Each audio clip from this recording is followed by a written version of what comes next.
LinkedIn News. Hey everyone, it's Leah. All month we've been celebrating Mental Health Awareness Month. And today it's my turn to get vulnerable. So I'm going to share the story of how my challenges with anxiety jump-started my love and obsession with well-being and psychology and all of this work. I'll be sharing the key resources that help me deepen my understanding of anxiety and the practices that I use to work with my anxiety and to heal from it. That's coming up right after the break. Hey everyone, from LinkedIn News, I'm Leah Smart, and this is Everyday Better, a personal development show where every week I sit down with some of the world's brightest minds and bravest hearts who use science and story to share strategies for how we can flourish individually, in relation to others, and to the world around us. Before we start, I want to let you know that I'm going to talk about stress today. So if you've ever experienced stress, you'll get some really good info and powerful practices.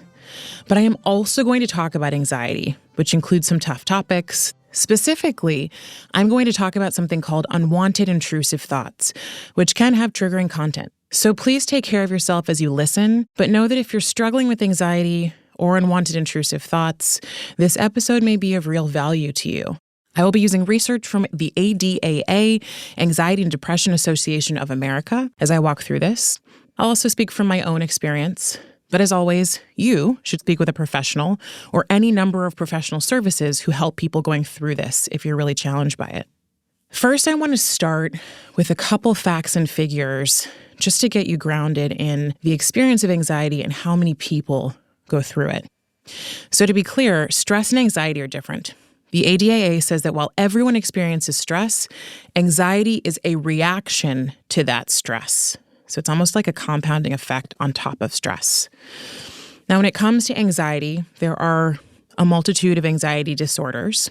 And anxiety disorders are the most common mental illness in the United States. They affect almost 20% of our population. So that's 40 million adults every year. Today, I will mostly be talking about general anxiety disorder, which the ADAA says affects 6.8 million adults, or about 3% of the population. Here's the kicker for me. Only 43.2% are receiving treatment, but this is absolutely treatable. One other note, the ADAA has found that women are twice as likely to be affected by this as men. So I want to call that out too.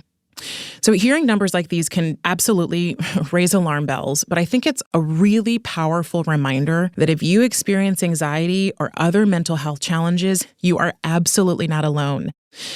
I want to share that for so long, I did not talk about my anxiety. And when I say so long, I mean years. I didn't know where to find safe spaces to talk about it. And it wasn't until I started hearing, because I went looking for stories about other people's mental health challenges, that I felt seen and understood. So I'm going to start with my story, and the hope is that you find some resonance with it or something relatable.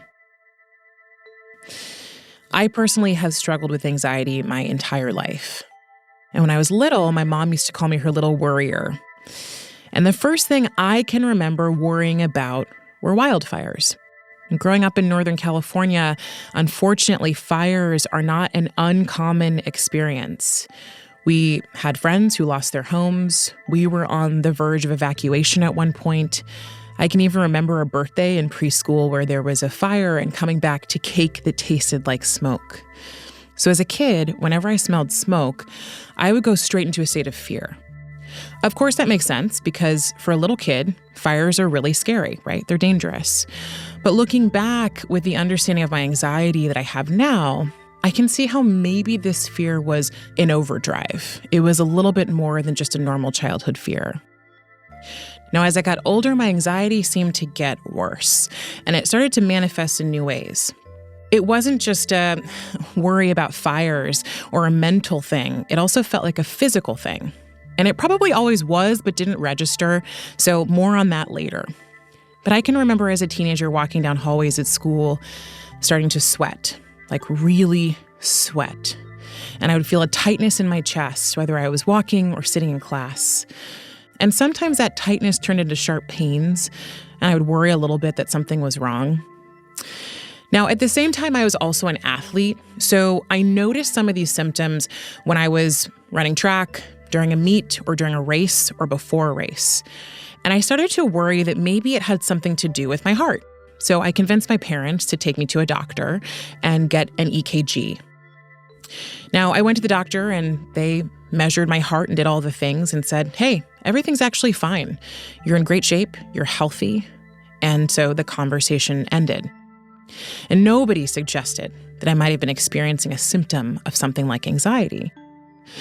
And so for me, left without resources and with total trust in my doctor that maybe this just was a random pain or a benign body defect, anxiety continued to be part of my daily life. But I would push through it and ignore it because I didn't know what it was. And it wasn't until I was 30 that I was forced to really face the challenge with anxiety head on. So I had just moved into a new corporate apartment in Manhattan. And one day I was playing with my dog, Piper, and I was throwing her ball. And I had a balcony in this corporate apartment, and the ball rolled out onto the balcony. All of a sudden, when I was on my way to go get the ball, I had this terrified thought. My anxiety was really intense, and I was flooded with what I know now to be unwanted, intrusive thoughts. My thought was, oh my God, what if I jumped? Or what if something bad happened to me when I went out there? At the time, I had no knowledge, so this was a totally debilitating feeling. So much so, y'all, that I ended up crawling out onto the balcony and grabbing that ball in complete terror. I never went back on that balcony again. What I know now is that these are unwanted, intrusive thoughts. They have a name, they are a common experience, they are totally normal, and there are new ways to actually work with them to make them less upsetting. So if this sounds relatable to you, if you've ever had a thought like this before and been really bothered by it, just know you're not alone and know you can work with it. Now, as I said at the time, I didn't know what I was dealing with, but I did know there had to be a better way to live.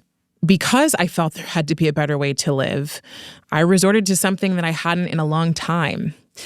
I grew up Christian. I was at church most Sundays. And although I currently don't practice regularly today, one thing that has never left me is the power of prayer and meditation in my life. I found that at times when I needed support or just didn't know what to do, it helped me to simply ask for help or for guidance. And so that's what I did that day. I was really distressed, and so I fell to my knees and I said I needed help because I had to live a life where I did not fear my thoughts. And I will never forget what happened after that. That night I went on a walk with my dog in my neighborhood, and I had a gut feeling that I should open the podcast app, which I had never opened. Or maybe I had once before, because when I opened it, Oprah's was the only show that I had saved or that I was following. And that day, Oprah had a guest on named Marianne Williamson to talk about the 20th anniversary of her book, A Return to Love. I had never heard of Marianne Williamson and I had never heard of this book, but as I walked through the streets of downtown Manhattan and listened to her, she talked about a concept that really shook me. The concept is really simple. It's that everything you do is motivated by one of two things: fear or love.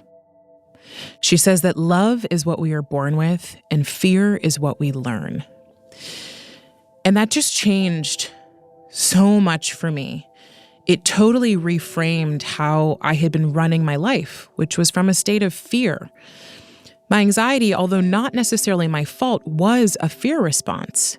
These thoughts and body sensations were not the person I was, but they were an experience I was having that was feeling like it was overtaking how I was running my life. And you know how someone just says something and for whatever reason, it just clicks? That was that moment for me. This realization that there were different ways to relate to what was going on in my mind was a huge, huge epiphany. And that's really the thing about anxiety that is so tricky. Understanding that things are happening in your head. They are not connected to the person who you are. Now, it might sound strange, but for the longest time, I did not get that there was me and then there were my thoughts. This is a tough thing for a lot of people to get. So I want to explain it to you in another way. If I asked you, are you your leg? You would look at me like I was insane and you would laugh. If I asked if you were your lungs, you would probably wonder if I needed help. Now, if I asked you if you were your head or your mind or your brain, you might pause for a second because you know how much you use your brain. But eventually you would again say, no, there's much more to me than just my head. So I'm going to offer this. We actually don't yet know exactly where thoughts come from. But I'm going to tell you that your brain is made up of neural networks. It's where your thoughts happen. And your brain is kind of like the hardware, and then the neural network is like the software of your brain. So imagine that your software is your thoughts.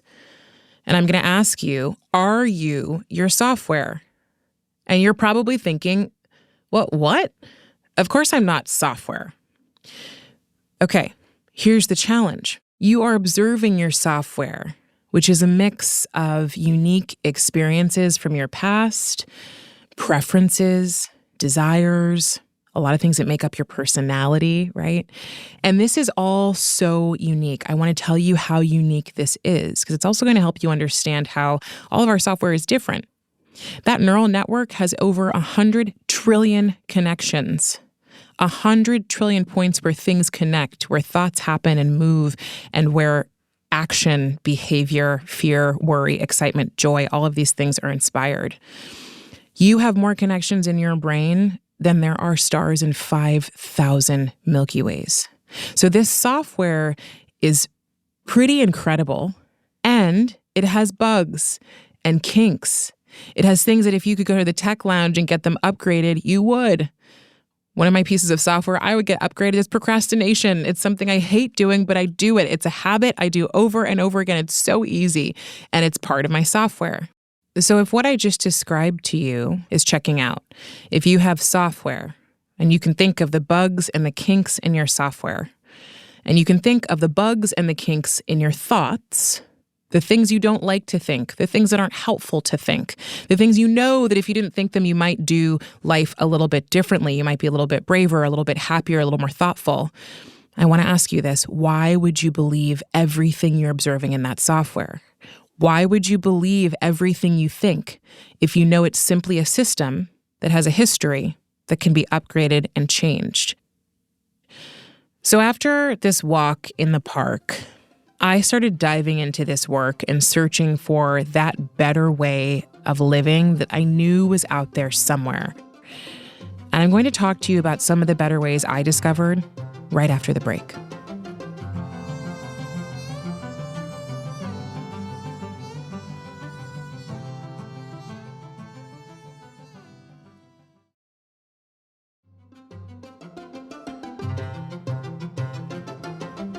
Now I want to share some of the most important resources that I've relied on in my journey to understanding anxiety. And I'll put all of the links to the books, etc., along with those resources that I mentioned into the show notes, so you don't have to worry about taking notes. I just want you to understand what some of the biggest aha moments were for me, and I want you to have, of course, all of this information, all of these resources to go discover for yourself what is most helpful. Maybe the biggest aha moment came when I discovered the work of Dr. Russell Kennedy. He's a physician, a neuroscience expert, a somatic intuitive, a certified yoga instructor, and a meditation teacher who studies anxiety. And like so many people, he came to the work because of his own experiences with crippling anxiety. And he could not find an answer for himself or for his patients in the medical system that he was a part of. And like me, he felt like there had to be a better way, so he went out seeking answers.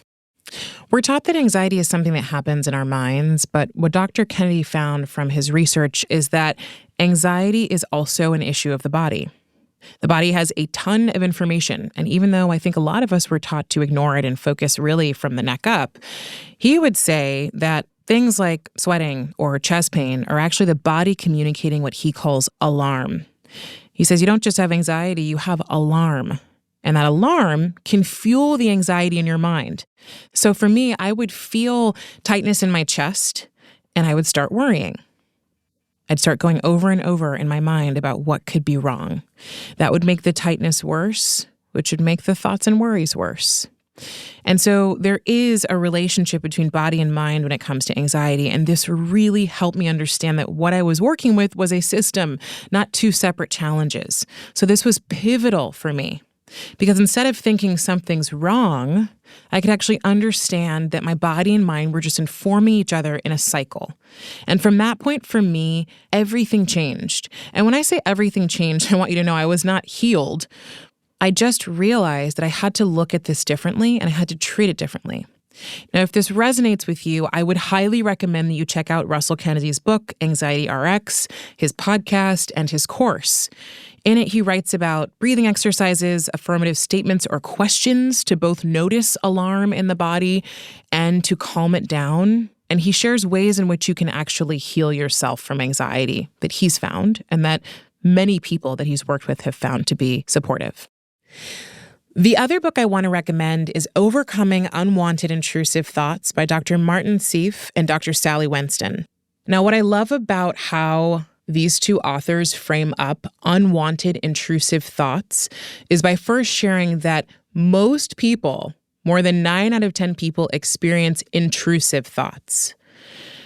Intrusive thoughts become a problem when they are unwanted thoughts or mental images that make you feel uncomfortable or disturbed. Okay, so I'm going to give you an example of a couple of intrusive thoughts that maybe you've had before.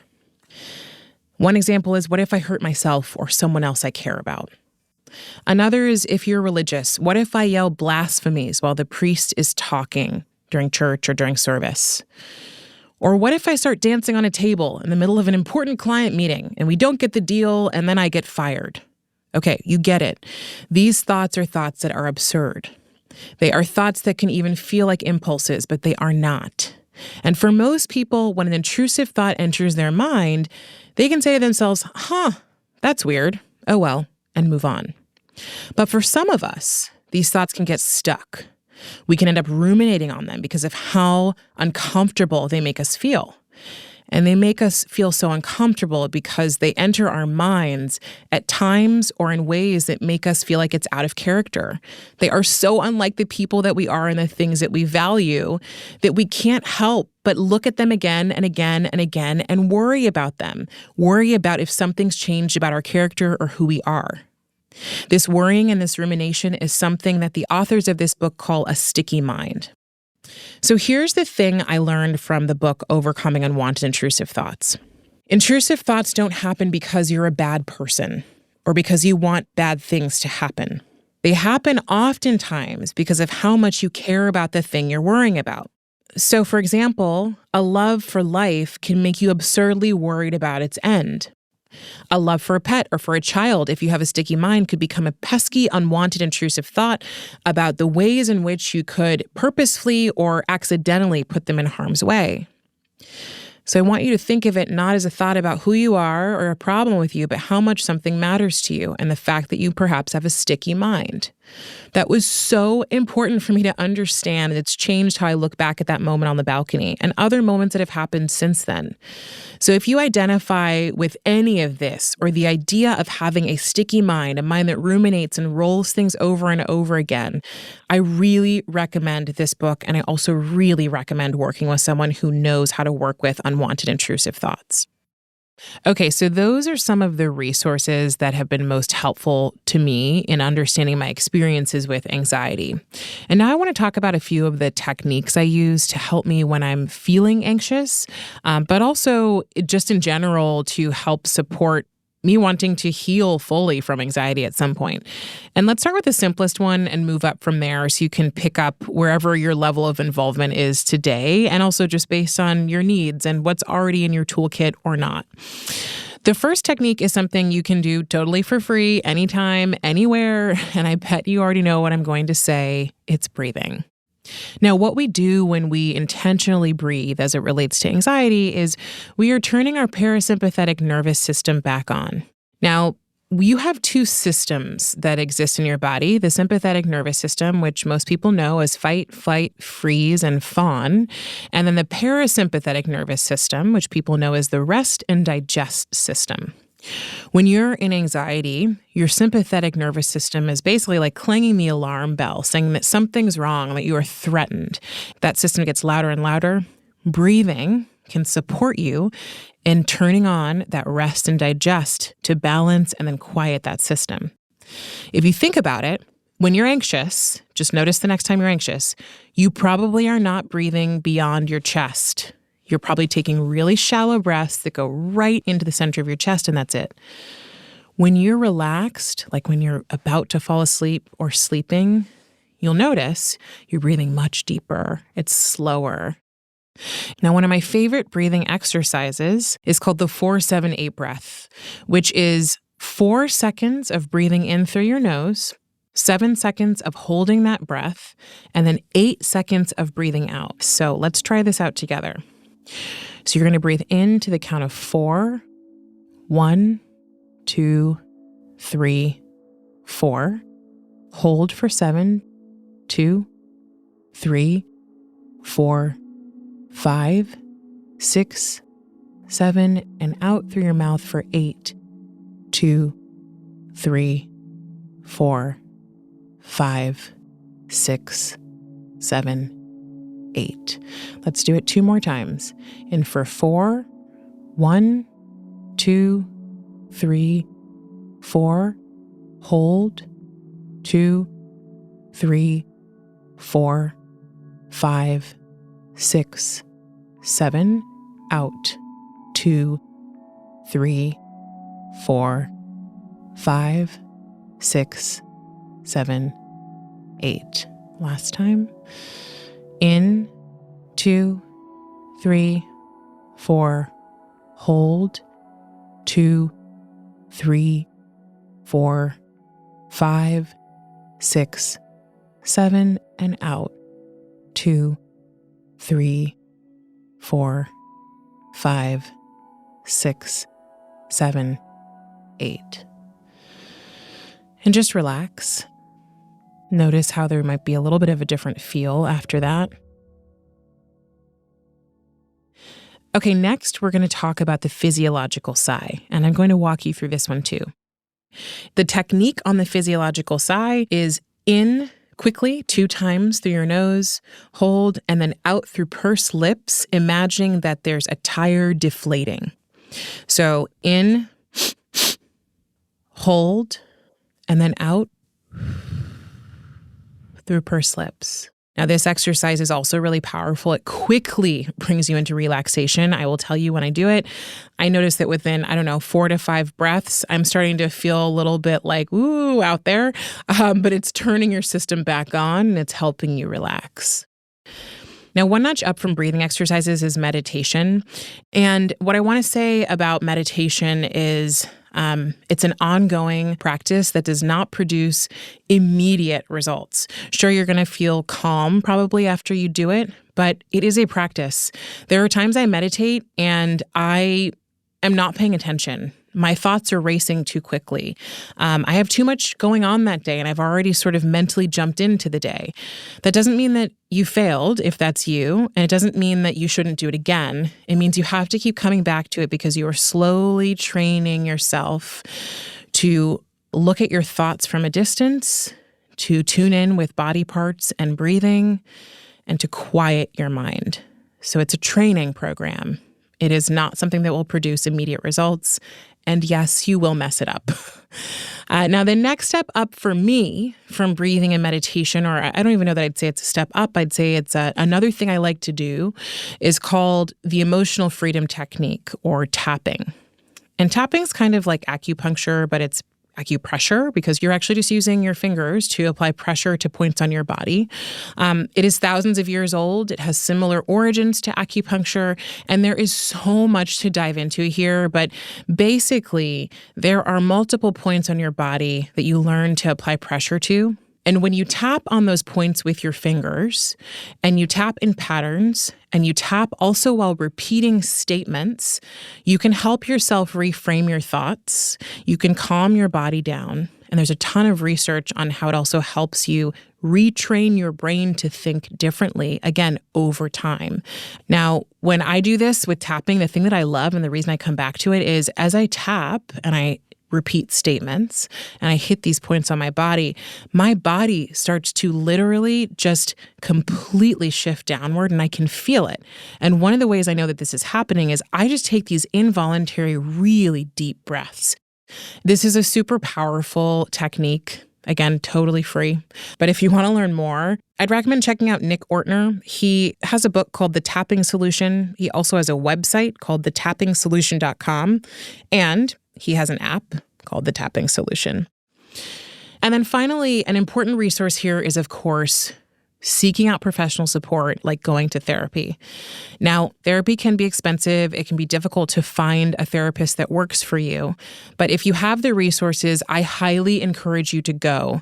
I've gone to therapy for a long time, and I still go once a week because it's a really important space for me to understand myself and also to just have someone to bounce ideas off of and thoughts off of and try to make sense of certain things. And I want to just say this. You do not have to be sick to get better. I mean, think about it. If you had back pain, you would start to try to figure out what resources you had to keep the pain from getting worse. You'd go find a heating pad or ice. You would maybe take a little bit of Advil. You might start stretching.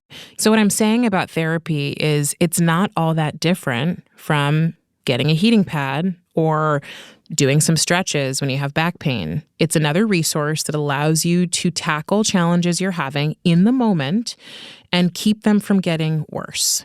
So there's no shame around that. There's really only empowerment.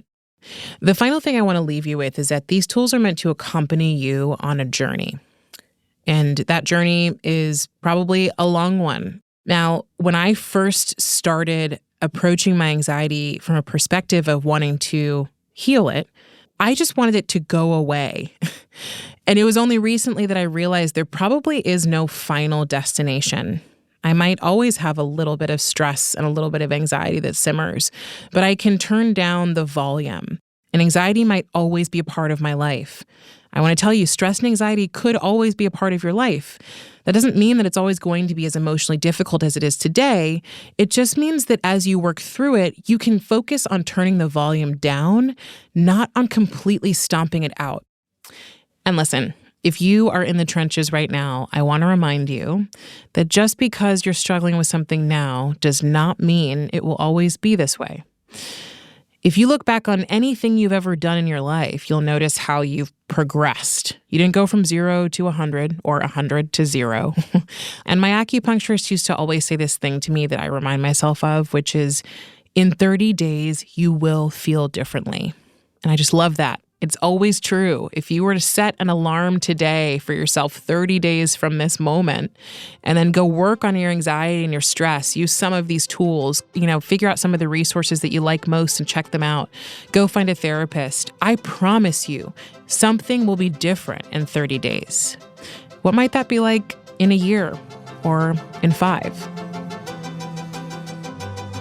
I am so grateful that you're here. I am so hopeful that you learned something new, or at least felt like you found something resonant in this episode that's helping you think differently and more positively or hopefully about your experience of stress or anxiety. If this episode brought up new questions for you, or you want to share something about your journey with anxiety or stress, feel free to send me an email at everydaybetter@linkedin.com. You can also send me a direct message on LinkedIn, and I'd love to know what else you'd like to hear about on my next solo episode. So I look forward to hearing from you. Everyday Better is a production of LinkedIn News. The show is produced by Grace Rubin and Emily Reeves. Asaf Gadron is our sound engineer. He makes sure we sound good in the studio. Tim Boland mixed our show. We get additional support from Alex Kuznetsova and Ali McPherson. Sarah Storm is our senior producer. Dave Pond is head of production and creative operations. Maya Pope-Chappelle is director of content and audience development. Courtney Coop is head of original programming. Dan Roth is the editor-in-chief of LinkedIn. And I'm Leah Smart. Thanks for coming with me, and I'll see you next week.